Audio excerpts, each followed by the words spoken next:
Halo, Assalamualaikum warahmatullahi wabarakatuh. Bertemu lagi dengan saya Firman Panipahan di channel yang keren ya. Lagi-lagi berita korupsi ya ingin saya sampaikan. Jadi di sini saya mencari kata kunci KPK ya. Kata kunci KPK di pencarian kompas.com ya. Jadi sudah beberapa saya bahas sebelumnya di video sebelumnya, yaitu tentang keterlibatan eh, Ridwan Kamil misalnya, dugaan korupsi di BJB, Bank Jawa Barat ya. Selanjutnya kita berpindah kepada kasus korupsi lagi, yaitu yang dilakukan oleh Kemenker ya, Kemenaker ya, Kementerian Tenaga Kerja ya. Ini kasus apa? Ya pasti berkaitan dengan ketenaga kerjaan. Mari kita baca beritanya langsung. Bentar guys. Jadi tidak perlu terburu-buru, kita baca dulu ini dia.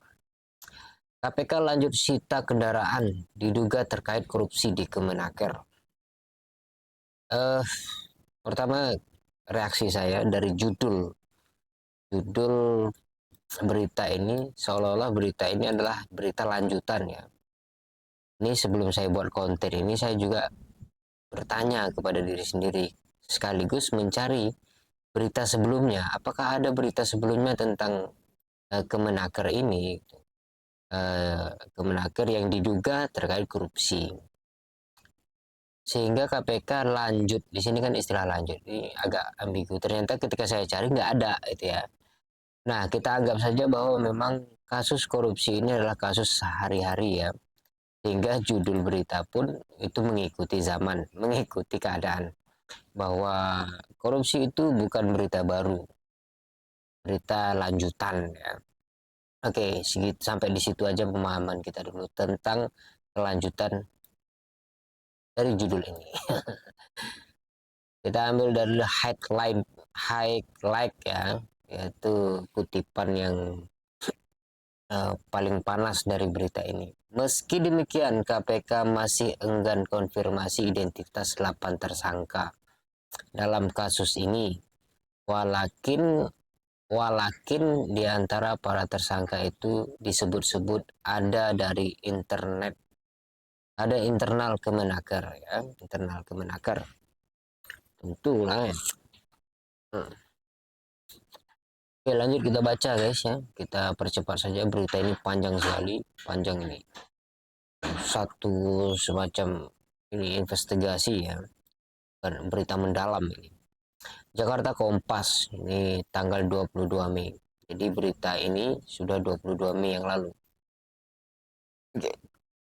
Penyidik Komisi Pemberantasan Korupsi atau KPK kembali menyita sejumlah barang bukti terkait dengan dugaan tindak pidana korupsi pada pelayanan izin pekerja asing di Kementerian Ketenagakerjaan. Nah, kita eh, mari kita bayangkan dengan seksama ya, orang yang sudah menjadi menteri korupsi soal pada pelayanan izin pekerja asing gitu loh.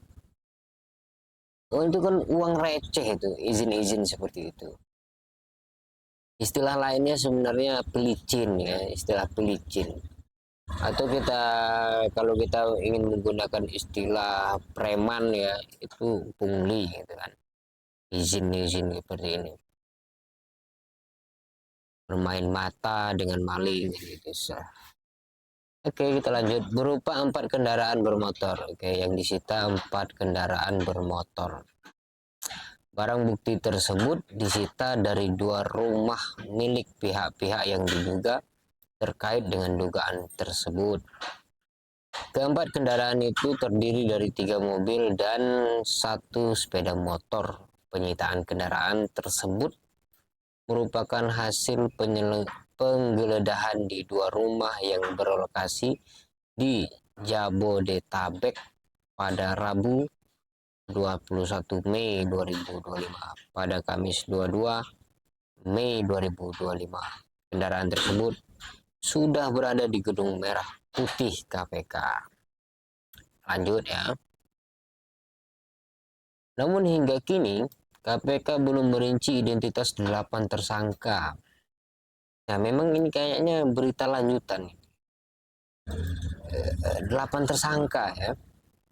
Tidak dirinci 8 tersangka. Tidak ada penjelasan di paragraf pertama bahwa yang diduga adalah 8 tersangka. Tiba-tiba di sini ada penjelasan tentang 8 tersangka. Atau memang penulis berita ini nggak jelas ini. Masa sekelas Kompas nggak jelas ya. Lanjut ya. 8 tersangka dalam kasus ini termasuk nama-nama pegawai di Kemenaker yang diduga terkait dengan korupsi ini. Juru bicara KPK Budi Prasetyo Kamis menyampaikan keempat kendaraan tersebut telah disita dan berada dalam penguasaan penyidik. KPK menduga barang itu pernah digunakan atau berasal dari hasil tindak pidana korupsi. Biasa ya, beli kendaraan, beli barang-barang mewah itu untuk menutupi barang-barang haram. Oke, biasa itu istilah cuci uang juga gitu kan ya.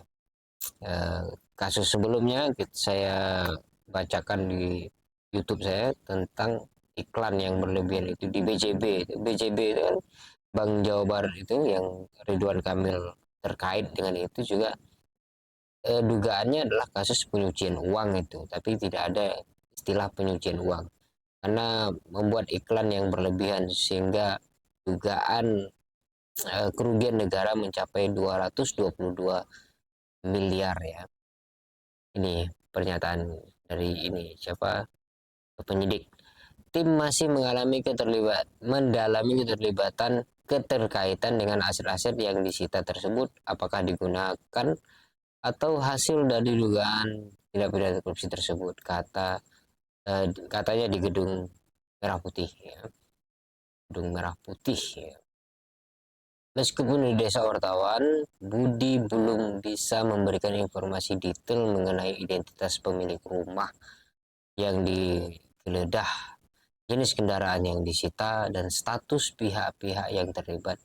Ia pun enggan mengonfirmasi 8 tersangka yang disebut-sebut berasal dari internal Kemenaker. Ini kenapa itu ya?